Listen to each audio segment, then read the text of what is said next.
प्यारे दोस्तों, आज की कहानी सुधा नाम की एक लड़की की है। सुधा एक बहुत ही आलसी लड़की थी। घर के काम करना तो दूर, वो एक गिलास पानी के लिए भी अपनी माँ पर निर्भर थी। अरे अब उठ भी जा नालायक, 10 बजे तक सोती रहती है। अरे कुछ तो घरेलू लड़कियों वाले लक्षण दिखा। सोने दो ना माँ, क्यों परेशान कर रही हो? अरे भाग्यवान, क्यों मेरी बिटिया को तंग कर रही हो? सोने भी दो इसे।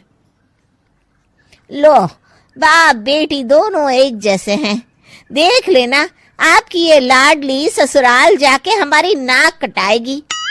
मैं कहती हूँ अब भी वक्त है, अपनी ये आदतें सुधार ले, वरना ससुराल में तेरी सास कान खींच कर तुझे सीधा करेगी। वही तुझे सबक सिखाएगी। दुनिया में आज तक कोई ऐसी सास पैदा नहीं हुई माँ, जो सुधा चोपड़ा को सबक सिखा सके। लेकिन होनी को कुछ और ही मंजूर था।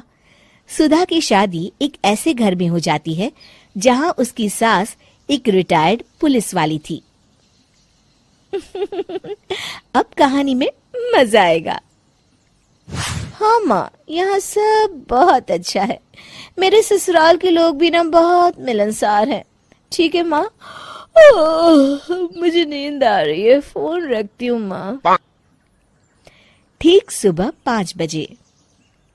अरे जल्दी उठो भाग्यवान, वरना कयामत आ जाएगी।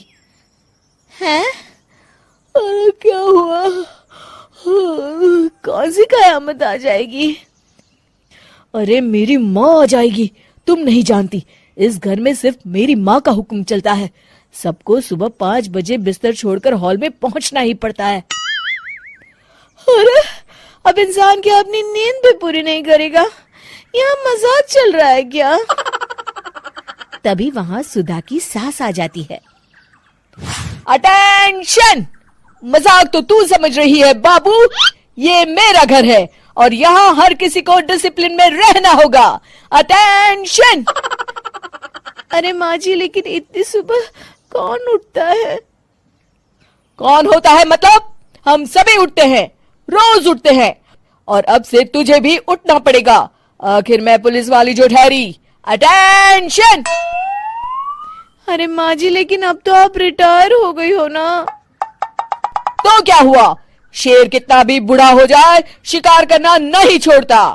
उसी तरह हम पुलिस वाले रिटायर होने के बाद भी अपने अनुशासन में ही जीवन जीते हैं। चलो अब बेकार की बहस बंद करो और उठकर हॉल में चलो। अभी आधा घंटा तुम सबकी परेड चलेगी। अटेंशन! अरे मैं कोई परेड नहीं करने वाली। सुधा की सास अपनी बहू का ये बर्ताव देख झल्ला उठती है। गौर से देख, तू कहां और किसके सामने खड़ी है? यहां बात सिर्फ एक बार समझाई जाती है, बस। अटेंशन! इतना कहकर सुधा की सास चली जाती है। अपनी सास का ये रूप देखकर सुधा घबरा जाती है और जल्दी से उठकर बाहर चली जाती है।